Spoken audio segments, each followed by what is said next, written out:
పూర్తిగా నాశనం చేసేసాడు. అంటే మరి ఏమైనా ప్రయోజనం ఉందా షర్మిలాని తీసుకొచ్చిన తర్వాత? మీరు కష్టపడుతుంది అంటున్నారు, కరెక్ట్గా అంటే కష్టపడుతూ తిరగడం అన్నది వేరు, గ్రాస్ రూట్ లెవెల్ సమస్యలు వేరు. ఇలా కాంగ్రెస్కి ఎలాంటి ప్రయోజనం చేకూరుతుంది ఇప్పుడు? ఆ గ్రాస్ రూట్ సమస్యల్ని ఆవిడ ఇంకా పట్టించుకోవాలి, ఇంకా స్టడీ చేయాలి. రాజమండ్రిలో ఉంది, రాజమండ్రిలో ఏంటి మేజర్ ఇన్సిడెంట్ ఏం జరిగింది?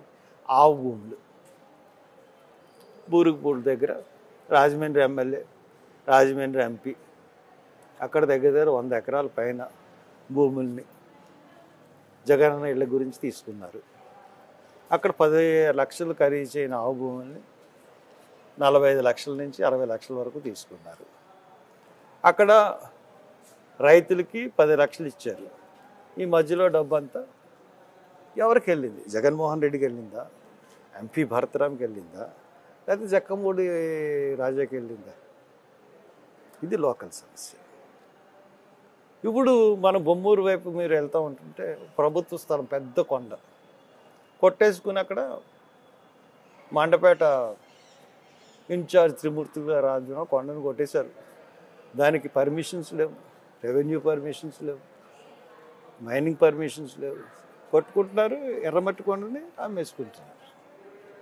ఇటువంటి లోకల్ సమస్యలన్నీ కూడా మనకి ప్రతి నియోజకవర్గంలోనూ ఉన్నాయి. ఇలా మరి ఇన్ని పరిస్థితులు మీరు చెప్తున్నారు, జరుగుతా ఎన్నికలకి శంకారం ఆల్రెడీ స్టార్ట్ అయింది. కాంగ్రెస్కి ఏమైనా ఉందా, ప్రయోజనం ఉందా? ఏమైనా సీట్లు ఏమైనా ఆశించచ్చా? అంటే ఎప్పుడైతే మనం తీసుకొచ్చి రుద్రరాజుని పెట్టారో ఆ రోజునే ఆశలు అడుగంటిపోయింది. పాపం ఇప్పుడు ఎంత కష్టపడినా కానీ కాంగ్రెస్ వీకెస్ట్ వెర్షన్ తీసుకొచ్చింది. కాంగ్రెస్కి ఇంట్రెస్ట్ లేదు, కాంగ్రెస్ అధికారంలో రావడానికి ప్రయత్నించట్లేదన్న ఒక అపోహ ప్రజల్లోకి వెళ్ళిపోయింది. దాని తర్వాత ఆ అపోహను బలపరుస్తూ తెలంగాణ తీసుకొచ్చి పెట్టారు. మరి శూన్యమైనా ఇప్పుడు కాంగ్రెస్కి? మరి అలాగే కనబడతా ఉంది. అందు గురించే నేను సైలెంట్గా ఉంటున్నాను. ఇలాగ హర్ష్ కుమార్ గారు రాజకీయాల దగ్గరికి వద్దాం. కాంగ్రెస్లో సుదీర్ఘకాలం ప్రయాణం చేసిన తర్వాత మధ్యలో తెలుగుదేశంకి వచ్చారు. అసలు నిజంగా తెలుగుదేశానికే రావాలంటే 1983లో అంటే తెలుగుదేశం పార్టీ ఆవిర్భావంలోనే మీకు పిలుపు వచ్చింది. అప్పుడు వెళ్ళలేని హర్ష కుమార్ మధ్యలో చంద్రబాబు నాయుడు దగ్గరికి ఎందుకు వెళ్ళాల్సి వచ్చింది, మళ్ళీ ఎందుకు బయటికి రావాల్సి వచ్చింది? నేను 2009 నుంచి 2014 వరకు చంద్రబాబు నాయుడు గారి మీద అన్ని విషయాల్లోనూ కూడా పోరాటం చేశాను. ఆయన టైంలో కూడా కొన్ని దళిత ఇష్యూస్, దళిత మూమెంట్స్ జరగకపోవడం అంటూ లేదు. ఆ ఇష్యూస్ మీద నేను సీరియస్గానే మాట్లాడడం జరిగింది, సీరియస్గానే ఇచ్చేయండి. పుష్కరాల టైంలో నన్ను ఒక 17 డేస్ జైల్లో కూడా పెట్టారు చంద్రబాబు నాయుడు టైంలో. ఇవన్నీ జరిగినాయి. ఇంత జరిగిన తర్వాత కూడా చంద్రబాబు నాయుడు గారి దగ్గర నుంచి నాకు కబురు వచ్చింది. నేను అది ఎక్స్పెక్ట్ చేయలేని విషయం. ఎందుకంటే చంద్రబాబు నాయుడు గారు నాకు కబురు పెట్టడం ఏంటి? ఆయన మీదే కదా నేను పోరాటం చేశాను.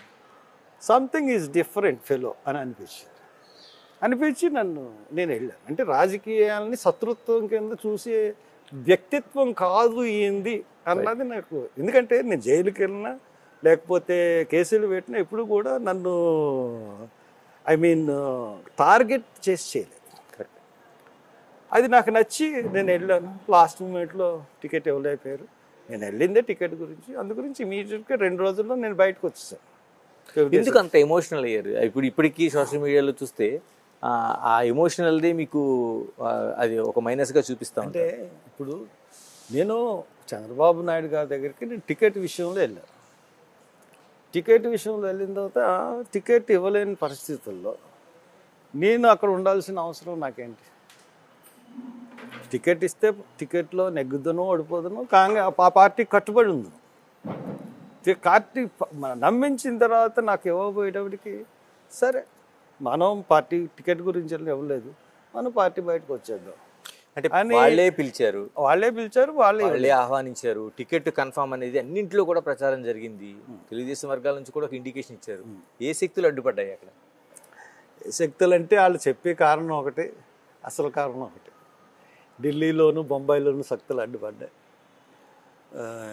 అంటే నేను రిలయన్స్ మీద ఎక్కువ పోరాటాలు చేశాను కాబట్టి అంబానీ అడ్డుపడ్డాడు అన్నది ఒక talk. How far it is true తెలియదు. తర్వాత బాలయోగ్ గారి మిస్సెస్ కూడా గొడవ చేసింది అన్నది ఒక టాక్. మరి ఎందువల్ల ఇవ్వలేకపోయారు ఆయన ఇవ్వలేకపోయిన తర్వాత నేను ఉండడం అక్కడ నాకు సంస్కారం అనిపించలేదు. నాకు ఒక ప్రయోజనం మీద వెళ్ళాం, అది నెరవేరలేదు, తిరిగి వచ్చేయడం అన్నది నా సంస్కారం అని అనిపించింది, వచ్చేసాను. ఇప్పుడు కాంగ్రెస్ పార్టీలో ఉన్నాను. కాంగ్రెస్ పార్టీ నేను జగన్మోహన్ రెడ్డి ఏమీ కేసు లేని కేసు విషయంలో 48 రోజులు జైల్లో వెళ్ళినప్పుడు చంద్రబాబు నాయుడు గారు నాకు సపోర్ట్ చేసిన విధానం నచ్చింది, చాలా బాగా నచ్చింది. ప్రతిరోజు వాళ్ళ ఎమ్మెల్యేలని అందరినీ పిలిపించి చాలా బాగా ఆయన నాకు సపోర్ట్ చేశారు. అలాగే మందకృష్ణ మాదిగా అందరూ అలాగే మా నియోజకవర్గంలోని దళితులు అందరూ సపోర్ట్ చేశారు. అందువల్ల ఒక సాఫ్ట్ కార్నర్ మళ్ళీ చంద్రబాబు నాయుడు గారి మీద వచ్చింది నాకు. అందుగురించే నేను ఇప్పుడు జరుగుతున్న విషయాలన్నీ కూడా మళ్ళీ చాలా గట్టిగా వాదిస్తూ నేను నించుంటూ ఉన్నాను. ఇఫెటాల్ ఇప్పుడు నా విషయంలో తెలుగుదేశం జనసేన ఏమైనా పార్టీ డిసిషన్ తీసుకుందనుకోండి, ఐ లోబే. అదర్వైజ్ కాంగ్రెస్ ఒక డిసిషన్ తీసుకుంటుంది, ఐ విల్ ఓబే. టికెట్ ఇచ్చినా ఇవ్వకపోయినా సంతోషమే. బట్ నేను ఐఎమ్ వెయిటింగ్ ఫర్ ది అంటే నామినేషన్ నోటిఫికేషన్ వరకు వెయిట్ చేస్తాను. ఇప్పటికీ చంద్రబాబు నాయుడు పైన అదే సాఫ్ట్ కార్నర్ ఉన్నట్టుంది. 53 రోజులు జైలు